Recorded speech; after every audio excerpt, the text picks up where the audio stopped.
Urijah Faber's A1 Combat is an MMA promotion based out of Sacramento, California. It kicked off officially earlier this year. Their fifth fight card will take place on September 3rd at the Hard Rock Casino in Sacramento, California. And it is available worldwide to stream on UFC Fight Pass. And I happen to be speaking tonight with the man in charge of that promotion. His name is Mr. Tom Anderson. Tom, thank you so much for being here. It's an absolute honor to talk to you. Tyler, it's great. It's great to be here, man. I appreciate you and I appreciate what you do. It's great to be interviewed by somebody who doesn't have a badge and a gun. You know, Tom, I wanted to start off and ask you a little bit. I'm curious to know a little bit more about your background and how A1 Combat came to be. This is such a brand new promotion. You're streaming on UFC Fight Pass. Since you became A1 Combat, you're a mere handful of shows in. Can you tell me a little bit about yourself and how the promotion got to where it is today? So my first fight promotion was 1996 in Las Vegas. I promoted a handful of kickboxing shows. That was when Chuck Liddell fought as an AMI on two of my shows, one at the Four Queens and one at the Orleans, and I loved it. But I also I got into promoting concerts, rock concerts, and I really went heavy into doing rock concerts. I promoted about 500 of them, and after that ended, I was in the construction business where I stayed for a very long time. I have my other business is a construction business, and I've been doing that for years and years. 2 years ago, my wife and I were living in Huntington Beach, and I was pretty burned out on doing construction, and I've done it long enough. And we were having a conversation like, well, what's the next piece of my life? What's the next chapter gonna look like? What do I want to do with my life? At 56 years old, and it got around to, well, I really miss promoting, man. I loved it. I love putting on events. I love seeing the fans and if it's a concert or a fight, I just love all the little details. And so we looked around, and my other business, I work all over the state. So, we thought, well, let's move back to Northern California. I'm originally born and raised in Stockton. And frankly, the houses in Huntington Beach were ridiculous, man. Like $1.5 million to start with, and it's got bullet holes in the window. You know what I mean? Like, right. So, and I was looking at promotions up here, and I knew at this point the music business is pretty much locked down by Live Nation and AEG and Golden Voice. I mean, it's major corporations running the music. So I looked at fighting, and I said, I don't see any fight promotions active in the Sacramento, Stockton, Northern California market. I said, there's some guys that were around, and they're looking at Tapology, doing all my research, and I thought, man, okay, go where they need you, go where there's a market, go where. So we bought a house up here in Galt, which is just south of Sacramento, and it's funny, when I was doing all my research, I was like, hey, there's this Team Alpha Male. That seems pretty cool. And maybe I'll go there and meet some guys, and then maybe I can kind of like start figuring stuff out, So we moved up here, bought a house, and I started, looking at venues, and got my license, and just started doing all that kind of stuff that you need to do, insurance and everything. And then I Googled MMA matchmaker, and Chad's number popped up at the MMA matchmaker, and I'm like, okay, I'll call this guy, So I called Chad, and we met and talked, and I said, hey man, I used to promote fights. I've done 1 million shows. Like, I know how to get the venue and do the licensing and the ticketing and advertising and all that stuff. And so he was like, yeah, let's try it. So that was it. We're like, hey, let's try it and see what happens, man. I mean, what's the worst thing that happened? We make a mess, or sure, So he got his stuff together, and we found the DoubleTree Hotel, this bombed out freaking ballroom in Sac. I've been electrocuted twice in that ballroom, by the way. Oh, wow. That's not ominous at Shows together. all. So yes, that was, and I was looking at a router and it said firepower. And I go, oh, that's a cool name, man. Let's call it firepower. You know? It actually works. Yeah, I was like, hey, cool. And so Chad started, so we did a proving ground. And it was proving ground for us. And it was proving ground for a lot of the amateur fighters. And it turned out to it was a great success. You know, it was a great show. We had some great fights, and that was the start of it. Can you talk a little bit from the initial firepower shows to this evolution of sorts of becoming A1 Combat and getting Urijah Faber involved? You've already mentioned a really big name. Like, there is, when I think of Sacramento, when I think of MMA in Sacramento, that's the first place I think of. I think of Team Alpha Male. That is the preeminent like facility in your location. Can you talk a little bit about getting Urijah involved in this and forming a partnership with him, and what that has been like as far as getting this process up off the ground with him? Right. So the intention was always to do pro fights. Mm-hmm. And because I looked at it and I said, well, okay, the amateur fights and the amateur promotions, man, I love them. And we're doing pro-ams and stuff like that, but there's a ceiling on it, right? There's a ceiling, and I want to make this my full-time job. Mm-hmm. And I want to replace this business with my other business. And so to do that, doing 4 or 5 amateur fights a year is cool, and it's great for the guys who do it and stuff, but I wanted to do something bigger, long-term, regional California, right? The whole state. That was kind of what I was looking at. If you want to sit there and dream about, this is what I'd like it to be someday. So that was the plan.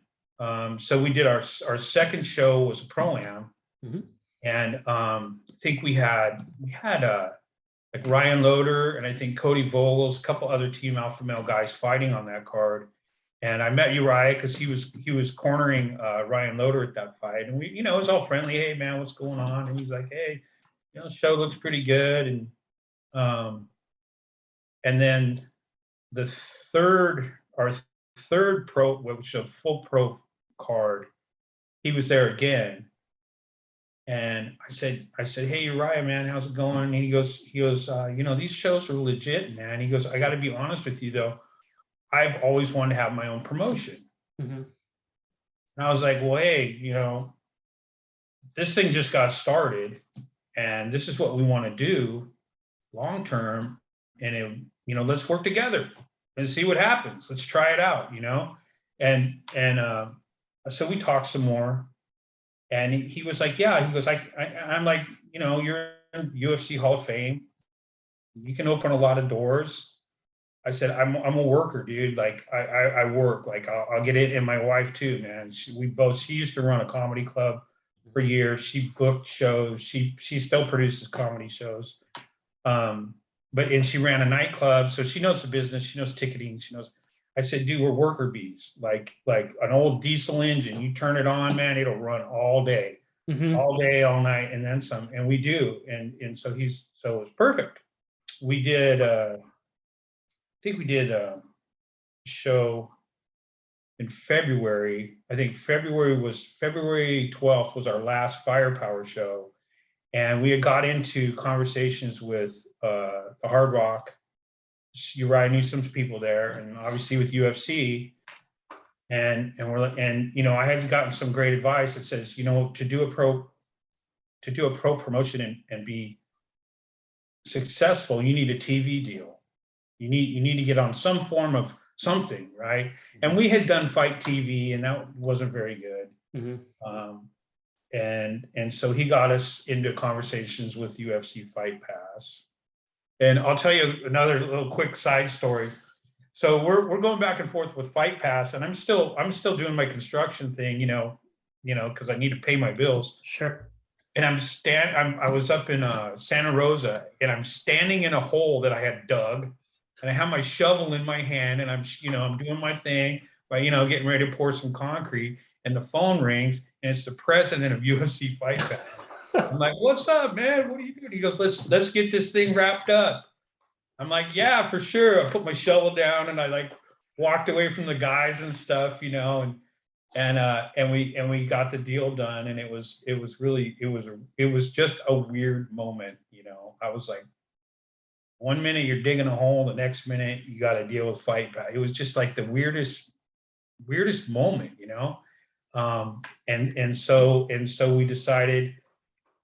I told Uriah, because he didn't want to have his name on it. I Sure. said, let's just call it A1 Combat. And I was like, yeah, that's cool, but a lot of people know who you are, man, and it would definitely be good to get the thing off the ground with Uriah Faber tagged onto it. So, and Fight Pass was like, yeah, do that. Yeah, absolutely. But well, it just makes sense from a branding element because you have a Midwest promotion, Anthony Pettis, he has his name on one, then Jorge Masvidal with Icon FC over here on the East Coast. Now you're building up a brand on the West Coast in Sacramento. Who else but Uriah Faber? Right. I mean, it just makes too much sense to not do it. Yeah, it was just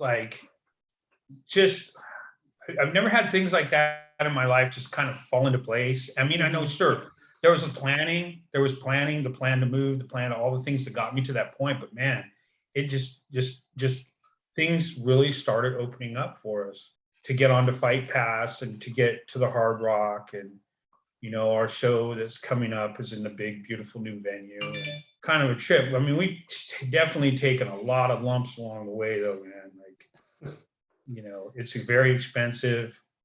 It's super high risk. There's 200 people involved. So let's just round it out to about 200 people involved in putting a show on. Mm-hmm. A truckload of money and, a million details. So, Tom, can you talk a little bit? You're hitting on something that I think is so unique and so important because when we in the fight game, like 99% of all my guests are active fighters. And from that fighter mentality, it's I need to get an opportunity. I need to be on shape. And right, we go down this like rabbit hole and we start getting really in the weeds about strategy, about opponents, about tactics, what's next, what's coming around the bend. But I could have this same conversation with you, albeit in a business sense. And when I look at you, and I'm trying to pretend like I'm you for a second, the since COVID-19 has ran rampant over the world, everything it seems like the entire all of our entertainment, all of our leisure activities got shut down, with the exception of MMA, UFC in particular. They were cranking out shows throughout the entire pandemic. I don't think, honestly, I do not believe the UFC would be where it is today had it not been for the pandemic. They were the only active sport for a lengthy period of time. It attracted an entire new fan base. And now we're seeing these cards get cranked out every single week. I turn on Fight Pass. There are 3 or 4 promotions that are streaming live to me on Fight Pass. It just seems like everything in the sport has gotten shifted into overdrive. And when you think about like all these different promotions that are coming out, there's only so many fighters. So it's like you also have to have like a vision, and you have to be able to not only like make your promotion to where fighters are like willing to come and be a part of it, but like hopefully to try to retain them. So can you talk a little bit about like what makes the promotion so special? What is it that you guys are doing that is just very, very unique and different from what everyone else is doing? Wow, that's a good question. I mean, we run some parallel lines with other promotions on Fight Pass. Obviously, I'm a huge CFFC fan, and that was kind of my benchmark. It's like, oh, I'm looking at their production. I'm looking at how they're running their shows. Just because I'm a fan of theirs, and I like the look, I like the feel. We're a West Coast promotion, or there's 39 million people in California. So we're focused on California. There's a ton of California fighters. I mean, what are we doing different? That's a good question. We're pushing the pace of the shows to get as many guys, as many fights on as we can within our time slot. We're trying to cut down a lot of the extra stuff, which is interesting, but for fight fans, they want to watch fights. You know? Absolutely. If you said, hey, you could watch 6 fights and some jibber jabber in between, or you could watch 8 fights, I pick 8 fights, you know? I absolutely would agree completely. So that's what we've cut down our broadcast team to 3 people, Mhm. you know, to Garrett Fertig and Jim Cooley as lead commentator, and Chad, our matchmaker. So we put Chad in there because we wanted to give people more inside information on how the cards are put together. You know, I mean, there's so many changes constantly. I mean, our card coming up, we've had 4 injuries. 3 of them were broken. You know, a broken hand, a broken foot, a broken ankle, or this or that. You know, to me as a fight fan, that's interesting. It's like, well, yeah, you know, Lamar Reed was supposed to fight James Cannon, but James Cannon fought July 15th, but broke his hand. So now we have Jeff Creighton coming in. Why'd you pick Jeff Creighton? Well, he's 5-2, and here's, you know, there's similar fighting style. So all that to me is really cool. You know? Yeah, I want to hear that type of stuff, and that's definitely Yeah. one of the things that puts a unique spin, because I mean, I watch an embarrassing amount of fights, and like I must confess, it's the first time I've ever heard somebody talk about the rationale about building up some of these cards, because there's always those pundits, or there's always those people out there that are like, I wonder why they picked this guy instead of like insert name of other fighter. And you kind of getting that sort of background information, it's kind of an inside look, and it's definitely unique. Yeah, and Chad's an ex-pro fighter. He's also black belt in jiu-jitsu. Jim Cooley was a fighter to train with the Diaz brothers, and Garrett, I think, is a brown belt in jiu-jitsu and teaches. So everybody, and they've all, you know, they've all commentated and been ring announcers for hundreds and hundreds of shows. Cooley's like an encyclopedia of Northern California fighters, just because he's been to all the shows and been ring announcing. So he knows, oh, yeah, I know that kid from here. Oh, yeah, I just did his ring announcing for his pro boxing debut and this and that. So that's what we're trying to bring, more information and make the shows and give more fighters a chance on the platform. I think that's the difference between us and some of the other guys. You know? I think one of the other things that is important to talk about, because you have Uriah Faber's name on the promotion, and we all know he's with Team Alpha Male. But here's the other thing. You also have a lot of other fighters that you're bringing up from other places. There are several fighters that are fighting in the Bay Area, Los Angeles, and so on and so forth. Yes, his partnership is there, and I know it's valuable, but like one of the things that I think is important for you to like state, and I think you're stating it indirectly without actually putting it into words, but it's like, this isn't a Team Alpha Male like promotion. Like Oh. you're looking to get guys from across the span, because here's the thing, I'll be honest with you. I talked to some guys and they're like, yeah, so like insert name of, you know, promotion X. It's like the nearest big gym for them is Henzo Gracie, for example. And I sometimes I feel like I'm B side, that they already kind of know who they want. They're going to try to fill out this roster or card with a bunch of Henzo Gracie guys. I'm B side. Oh well, I look at your card and honestly, yeah, you have alpha male guys, but like you're taking from a wide breadth of just talent all over the West Coast. I think that's important to kind of like put out there on the record that, hey, Yeah. we do things a little bit differently. Yeah, let me make a few comments about that. So yeah, so Uriah is, you know, the general at Team Alpha Male, but the promotion and the Team Alpha Male management, dude, we scrap constantly, constantly. It is not, I'm not going to say it's unfriendly, but it's, you know, it gets pretty unfriendly at times where, you know, there's no home cooking, man. Like there's none of that. And we brawl with those guys all the time about cards, and we fight about fighter pay, and we fight about, we negotiate as hard or harder with them than we do some of the other coaches and teams, because yeah, we do have a lot of their fighters, and a lot of their fighters are losing decisions, and Mhm. some of them are winning, and some of them are getting beat up, and some of them aren't. It's they have a lot of great fighters, and we'll always have Team Alpha Male on the card, but it's not A side, B side. I'm glad that you It's said that like, because I get sucked into a lot of different conversations as an outsider with the fighters, and I get their perspective. I think getting somebody like your perspective, like, hey, listen, like this is how we do things here. I think that's so important to set the record straight. Like, hey, if yeah, you win, if you're good, none of that crap matters, man. You just come in here and fight, and oh, the chips will fall where they may. yeah. Hector and Peyton Talbot, Hector Fajardo, when the Team Alpha Male Studs, he went to war with Peyton Talbot and lost Mm-hmm. in a badass fight. Who else? Billy Brand, which was a firepower show. He went to war with Peyton, and so they're guys. You just watch the show, just watch the tape. I don't have, like if you don't believe me or you don't believe this, you don't just watch the tape, just watch the fights.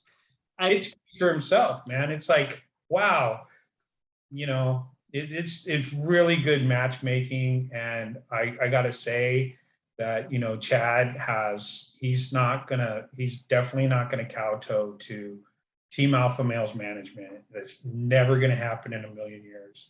I am so for all the fighters that are out there on the West Coast, and if you don't happen to be a Team Alpha Male fighter, I hope you guys watch this. I hope you picked up on this segment in particular. I might even cut it out and I'll send it to Tom. Then Tom, you could do with this clip whatever it is that you wish, because it's important to set that record straight. It's important for fighters to know, like, listen, it's not a good business idea to kowtow to somebody like that. That's terrible business. Why would you do that? No, and to be fair, I mean, our next show's October 22nd. Our show after September 3rd is in LA. We have a bunch of LA guys fighting, and there's a couple. I think there's maybe one Team Alpha Male guy coming down to fight on that card. So there you go. I think it's important to set that record straight. Tom, you put out another like interesting thing. Like you talked about management, and as somebody from me on the outside, I have a semblance of what it is that they do. I have a semblance of what role it is that they play. In your opinion, and I hope I don't get you into trouble by asking this, is there like can you explain like what that working relationship is like? Is it like this acrimonious negotiation that I have in my head, or is it somewhat like of a cordial business transaction? Like what goes on behind the scenes when you're interacting with management all over the country? I mean, there's at this level, there's pretty much established pay and accommodations, flights, travel, if there is or not, like there's parameters that we're working within, right? So guys fighting at our level, you're not going to get 10 and 10, man.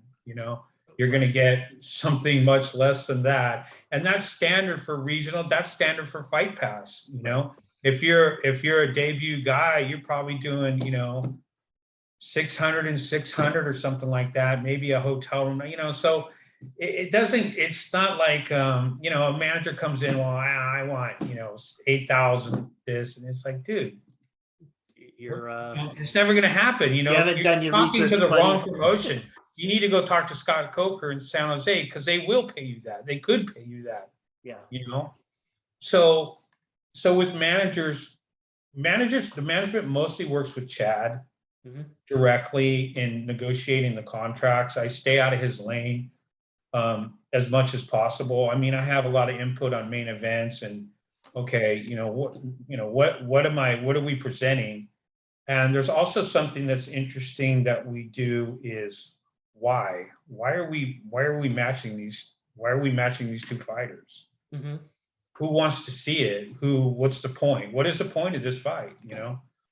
So we always answer that question whenever when we're talking about a card and who he's matching and what's going on. That's what we're talking about. But yeah, management, I get irritated with them because I there's a few managers I ran into that I'm like, all right, man, you're doing right by your fighter, but then we'll get somebody on a card and we'll say, all right, hey man, send me over your photos and stuff, and they're like, They send me some photo I can't use. It's against a red wall and there's a bunch of stuff hanging behind it. I said, hold on, man, you got a manager? Yeah. Yeah, this guy, yeah, and I'm under this agency. I said, listen, man, time out. Go to your manager, tell him to book you a photographer, tell him to sit down, spend 3 or 4 hours writing a bio of you and why people want to see you fight. Give them some history. So when a promoter like me, who's got 16 guys on a card or 18 guys on a card, and I say, hey, I need your information and I need your photos, and you're the guy who sends me great photos and a bio that I can cut and paste and put right onto my social media with your photo and says, hey, Jesse James is fighting coming up October 22nd in LA. Boom. That's the difference between good management and shitty management. Shitty management is just getting you some fights. And they're like, hey man, I'm gonna get you some fights here and blah, blah, blah. Well, they should get you some good fights. They should have a vision for your career, and they should get all that's their job. They should be getting all that stuff ready, man, because you're I saw a funny comment on Tapology. And I just stopped and laughed my ass off. Somebody said, I can't believe he's using his name to make money. And I'm like, are you kidding me, dude? That's the whole game, bro. That's the whole thing. That's the whole enchilada. Right. Take anybody in they are a brand. And that's how you not only become successful in the business, but that's how you're going to pay your bills. That's how you're going to sell t-shirts and stuff to pay your mortgage and to pay your car payment. And after you're done fighting, you have something to take with you to keep paying those bills and stuff, man. If you're a professional fighter, it's in the name. You're a professional fighter. I fight to make money. Yeah. That's it. Okay, so get it together, man. Like, get all your shit together. Be a company. Be a professional. You're not an AMI anymore. Yeah, and I even tell the amateurs, I every so often I do have amateurs on my show, but I tell them, I'm like, you're not a professional yet. You need to start acting like one today. I was like, everything that you post on social media, if you're a fighter and that's like the brand that you're pushing out there for people like me to consume, why are you interesting? Why should people want to be around you? If I'm a podcaster, right, people like me, why should I want to talk to you? Like, what is your story? What's so compelling about it? Because if I find it interesting, chances are somebody like you is going to find it interesting too. And I tell them all that. I'm like, you have a story. You need to take some responsibility and initiative to like get some inertia going, to get people to ask some of those compelling questions. Yeah. Hey, Jimmy wrestled bears every day on his way to school and on the way home, man. Then tell me that. Yeah. Whatever. Yeah. Everybody's unique, and that's the difference between in my mind, coaches train you, coach strategy, coach grind you, coach, he's there. Manager, whole different ball game. He's your business guy. He's the guy who's supposed to get you paid. And that's why sometimes I feel like if I were a manager, I never will be a manager, but if I were, sometimes I would put some of these kids, like I would talk to them and be like, okay, social media, here are some do's and don'ts. Here's a cheat sheet. Like, number one, don't be a jackass on social media. Like all those funny like memes and stuff. Yeah, that's great. But like, if you're a professional, like you have to like, if you want to make it in this game, you have to understand as soon as you make it to the UFC, Bellator, as soon as you become like a name with a blue check mark next to your bio on Instagram, everyone is going to Google you and everyone is going to go through everything you've ever written online to make a story out of it. Fair or unfair, that's the way it is. And I don't think people realize that until it's too late. Yeah. Digital world, right? Yeah. Absolute digital world. And it's just something I think about because it's like, you are your own worst enemy on social media. All it takes is for you to slip up one time, make a joke somebody doesn't think's funny. Like, it's not like the days of yore where you could tell a joke in a bar because you didn't have to worry about like someone with a flip phone or someone with a camera recording you. Like, you are in the public eye at all times. And I don't, and again, you don't, that connection isn't made until way later on in the game. And it should be, those synapses should be firing now. You should be thinking about that right now, even if you are an anonymous amateur fighting somewhere in Utah. Why are your mind like that now? you'll be thankful you did later on in your career. Yeah, I mean, you're just going to be more successful if you get it together. That's it. You know, you're gonna go farther, faster. Promoters are going to be more willing to work with you. Promoters will help promote you.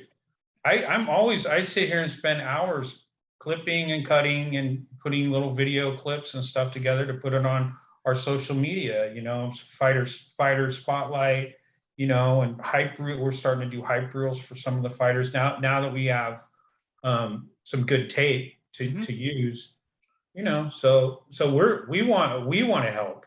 Yeah. So and I think it's one of those things where it's like, you know, you have to come to the table though with something, like take initiative, make an effort, like, you know, like bring something, like how you went to the gym, like you're coming there, you're prepared, you're in shape, you're putting in that effort. There are other things outside of the training room that you have to put in to make it palatable for people. For, you know, you're a busy guy, you got all kinds of things going on, and I would imagine in your case it's one of those things where it's like, listen, if you're a pain in the ass to work with, I got 10 other guys I could talk to that I could realistically fill on this card. oh yeah, that's, you know, we get fighters that pull for no reason, and they're on like, okay, why would I ever give you another shot? Yeah, you're done, you blew it, you know, like, Yeah. and I had to tell somebody no to say yes to you, and I don't think people necessarily realize that the guy that you may have given that opportunity with, now he's booked at a lesser promotion for shittier pay through no fault of his own, and through no fault of your own either, really. Yeah, you know what gets me is the opponent, whoever his opponent was. You know, if that fighter's been training and cutting weight and this, you know, going, you know, busting their ass for the fight, and then you pull out, you know, the week before, it's just like, oh wow, man. For no good reason. Yeah, I mean, we've had a handful of guys with, you know, broken hands and broken ankle, of course, but just to like disappear, ghost us or whatever, you know, it's like, man. I thought you were a prize fighter, right? You can't just like not Yeah, show up on weigh-ins, and it happens. It happens all the time. It's crazy. Tom, I wanted to ask you a little bit. Like, there are so many things about running a promotion that you are handling that it's one of those things. I guess it reminds me of your job is like the long snapper on an NFL team. Nobody pays attention to you unless something bad happens. And I kind of want to like go behind the curtain in the Wizard of Oz, because I know that's where you're pulling all these levers that people don't necessarily see. Can you talk about some of the logistical things that you handle on a card to card basis? Because we were talking a little bit before we hit the record button on here. I think there's so many things that you're working on that people don't necessarily know about. I think it would just be really insightful for people to have a better understanding of what goes on behind the scenes at one of these events that you put on every week. Yeah, there's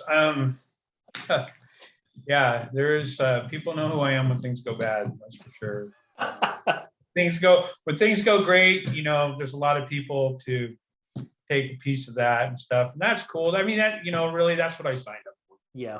I signed up for it. When things are great, hey, there's other people who are, you know, who are going to benefit from that. And that's fine.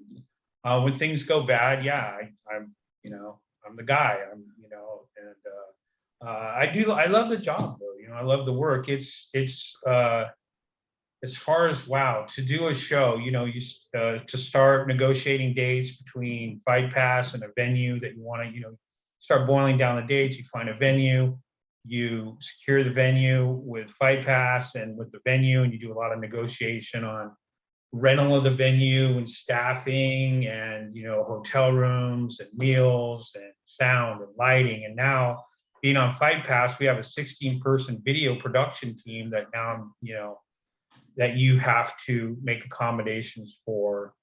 So, you know, a show, there's about 200 people involved between the fighters and the coaches, and then everybody else, the video production and the sound and the lighting and the ushers and the ticket takers and the box office and the guys who run the dressing rooms, and the guys who run the cage, and the guys who build the cage, and the guys who push gear for you. You know, we're doing advertising buys for every show. We're setting up all the seating charts and the ticket manifesting, and we're selling all the tickets. We're doing the ambulances and all the insurance, and we're you know, in meetings with CSAC to talk about the event and who's the inspectors and the refs and who's going to be the doctors on site and flying all those people in and making all their accommodations. So there's a lot of hats, man. Travel agent, advertising guy, venue negotiator, you know, transportation captain. I gotta tell you, we did the Stockton show at the Stockton Civic, which, you know, it was built in 1925, beautiful old venue, but you do everything. Mhm. And I'll never forget, the show was over, everybody was gone, the cage was gone, the lighting was gone. I don't know, it was like 9 o'clock at night, 10 o'clock at night or something. And the guy comes up and he says, "Hey man, you guys got to clean the bathrooms before you leave." And it was me and Garrett, the ring announcer, and Chad was there too. He said, you have to clean the bathrooms and you have to go pick up all the trash in the balcony. Wow. Right? And we have a pretty big deposit with the venue. Right. And we just look at each other and it's like, all right, man, you know. And I went and I cleaned the freaking men's room after a fight. It was disgusting. And Chad went upstairs with the trash bag and picked up trash. And you know, we just do what we got to do. You know, I mean, Jim Cooley and his wife, they help us set up chairs, and you know, That is just so wild, and I think it's so important for like people to hear something like that, because it's one of those things where it's like, in your position, a man of so many hats, you can't be beneath any job. It's like, well, it needs to get done, so I got to throw myself in there and get it taken care of. I'm down to do whatever I got to do, man. You know, I love being a promoter. I will clean the freaking men's room at every show if I have to. If that's what it takes, so be it. I do believe, though, that you're on to something special, and anyone who has the privilege of fighting for A1, I think it's something else. And I think it shows something about the workmanship and all the other things. Like, if you're willing to get down there and like scrub a urinal after, you know, God knows what happened there over the course of 3 hours, that just shows that you're willing to like do whatever it takes to make sure these events are so successful. And before I let you go, Tom, I wanted to ask, September 3rd is right around the corner. You have an amazing card that's put together. You have 2 title fights that are going to be happening. I'm looking at these roster or this fight card, and all these fighters that you have on there. The Jack Duffy fight versus Uzbekov, that's going to be really interesting. And then you have Lamar Reed taking on Jeff Creighton. We talked a little bit about that. Are there any other fights on here that really have your eye that you're just like, as a fan, really looking forward to seeing? Yeah. Well, obviously Terrence's second fight. I'm excited. Terrence is you know, I gotta tell you about Terrence Saturn. We had a show December 10th at the gym, and everybody, like, we had like 7 amateur bouts just fall apart and pull. And we're like, all right, we're going to do some grappling. And we called Terrence, "Hey man, can you come in and grapple?" He was there in 2 seconds. "Yeah, man, who am I grappling?" You know what I mean? And he's just and then I've had other interactions with him and stuff. He's such a great kid. I'm excited for him. And then Emar Hernandez and Edwin De Los Santos. That's going to be a banger for sure. Definitely. I would be remiss to not mention this. At the last card, A1 Combat 4, my man Blake Perry gets his nose completely destroyed, and then he becomes like an internet meme overnight. Can you talk a little bit about like what that was like? Yeah, man. And just the insanity that one of the guys on your card like was on TMZ that night. It's crazy. Okay, so this is a great story. So I'm sitting right next to Dr. Jellin at the cage, right?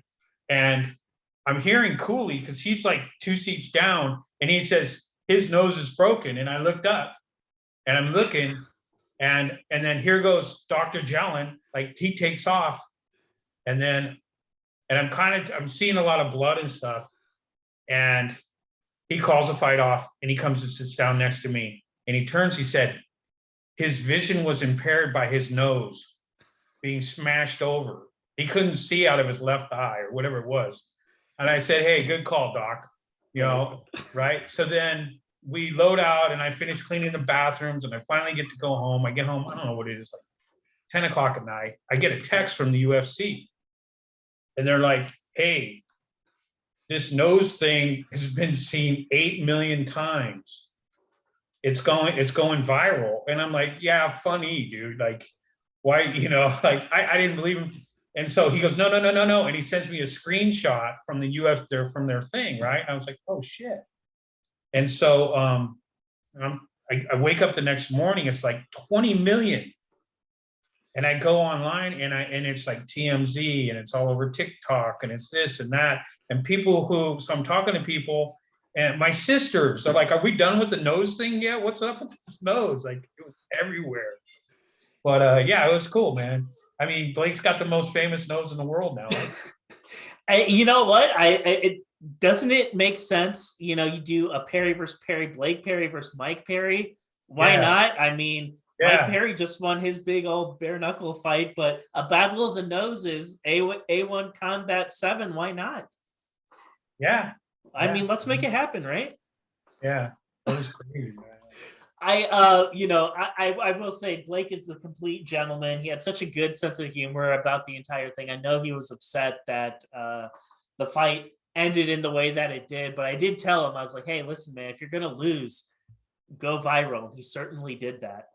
Yeah. Well, what nobody knew, what I didn't know, and I was a little upset that the doctors that I didn't know, was Marcel had a fractured rib and a punctured lung. His opponent, and Chad was like, wow, you know, Marcel's gassed out after the first round, and they had made a few comments about that. Well, we didn't know that.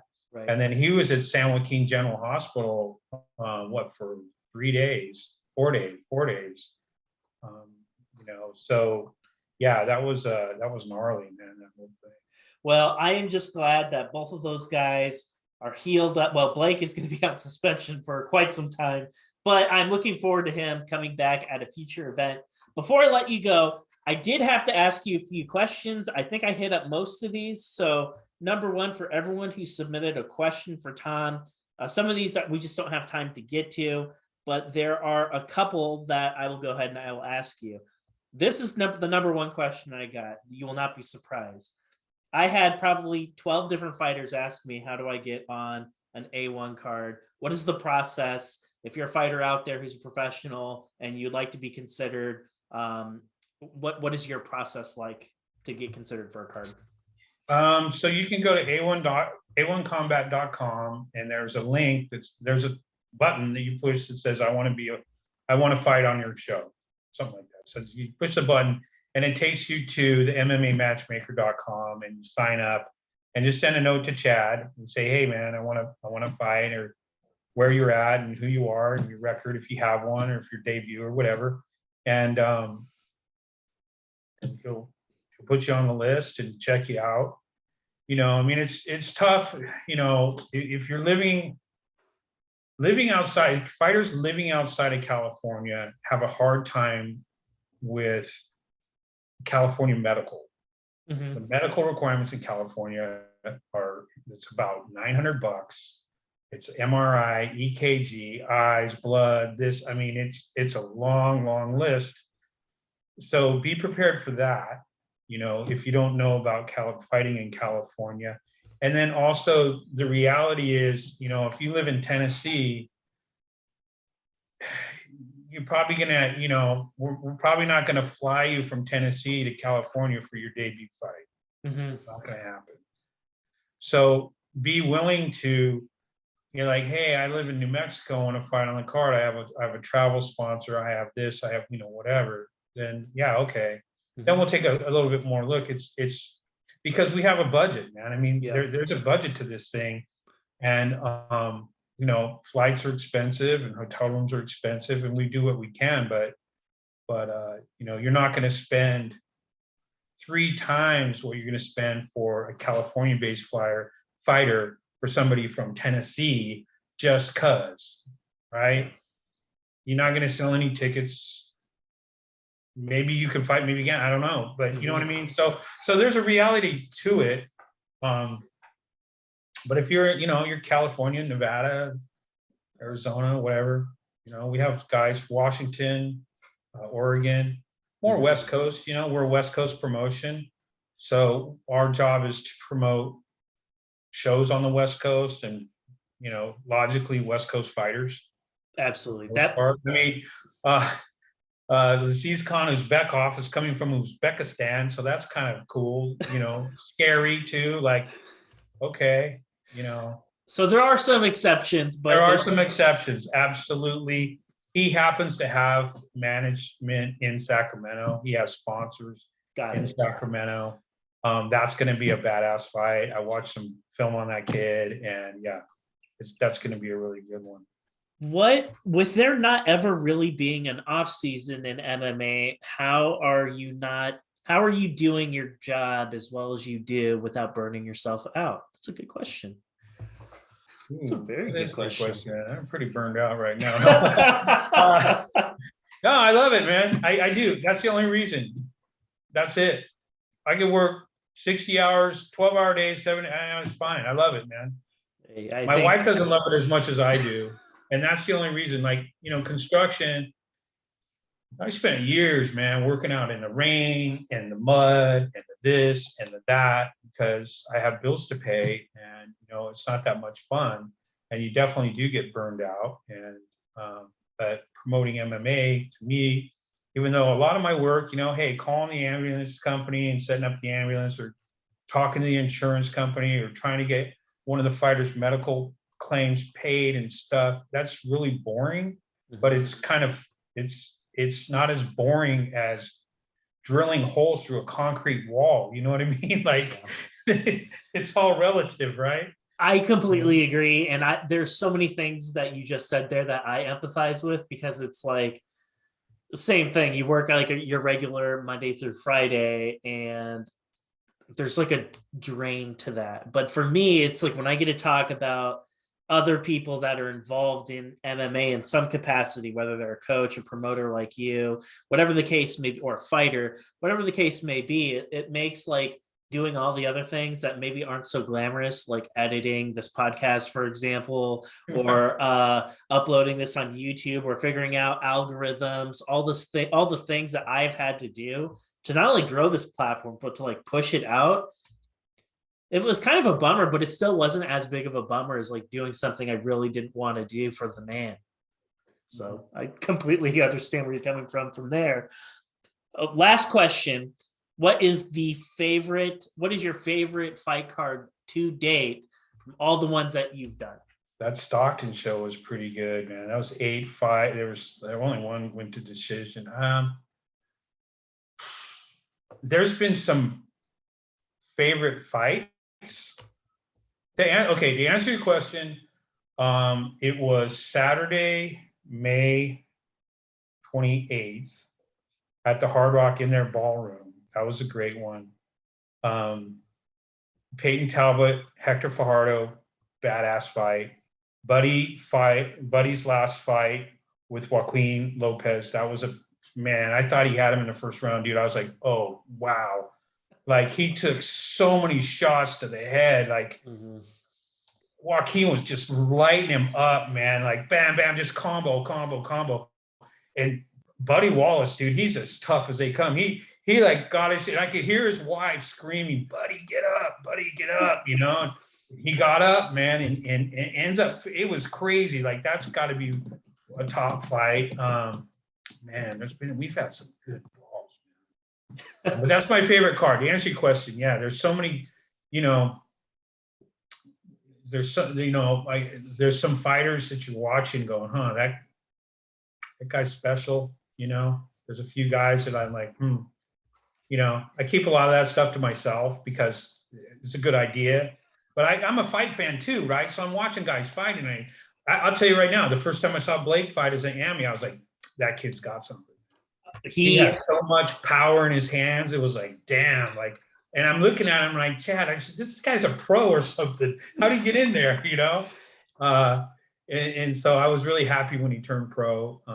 Yeah, even, Me too. And for the way for him to like win his Bellator fight, the way that he did was really, really special. I know that he's a little upset about this one not going his way, but I know that he's going to be back. He's still got a really bright future. You got all kinds of really amazing fighters are coming up through these cards. I can't wait to just see how your promotion just matures and expands. You're just getting started and it's already this good.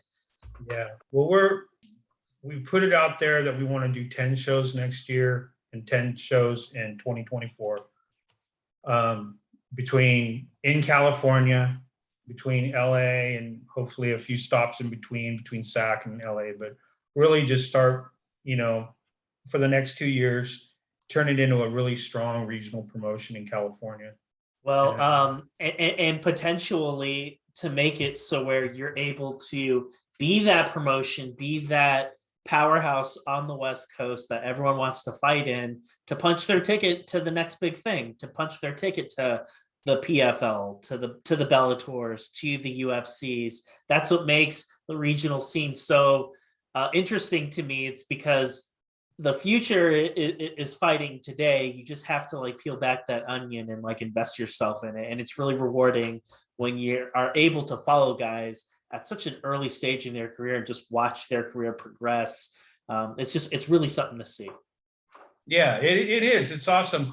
I got, when I was a concert promoter, I used to book the Killers. They were a local band in Vegas. And right, now they're huge. And I had a conversation with one of the agents at William Morris, and he said, "Hey, what do you think about this Killers band?" And I said, "Dude, they're going to be the next big thing." The next year, they won an Grammy. Yeah. Perfect. The next year, he signed them. They did their first album.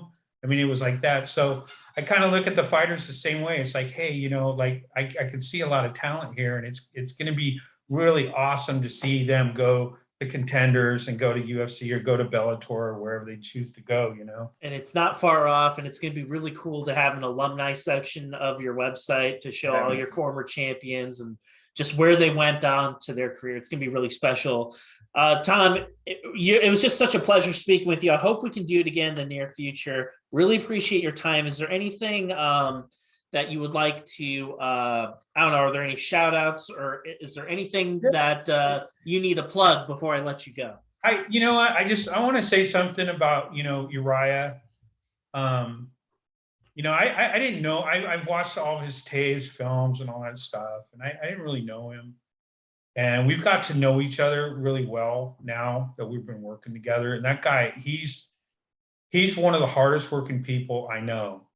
All day, every day, father, he's got 2 young kids that he spends a lot of time with, and he's a great dad. And I just see him with his team, with his other kids, and I just see how he is, and super busy, and I'm not trying to blow smoke up his ass or anything. He's a good dude, man. Like, he's seriously, if you don't know him or whatever people think about him, I don't know, but I can tell you from I'm a hard worker. Our team, my wife's a hard worker, and that guy is, Chad and everybody else, Cooley, everybody on our team, they have this work ethic. And Urijah has, he has a tremendous work ethic, and it's a great fit. It's a great vibe. It's like everybody wants to just push it forward and do it with integrity, right? It's not just what you do, it's how you do it. And kind of keep that level of, well, this shit happened. Okay, what's the right thing to do? Not what's the cheap thing to do, or how do we get out of this, or whatever. It's what's the right thing to do. And that's kind of how the whole team operates. So a sentiment seldom echoed in the fight business. I think that's very important. Yeah, man. I know. I hear stuff and I run into stuff, but that's how we are. I don't want people, if we don't make it for some reason and people say, oh, well, that Anderson or that he did this or that, they're never going to say that guy burned me. They're never going to say that guy did this. They're never going to say that guy didn't make sure my medicals get paid.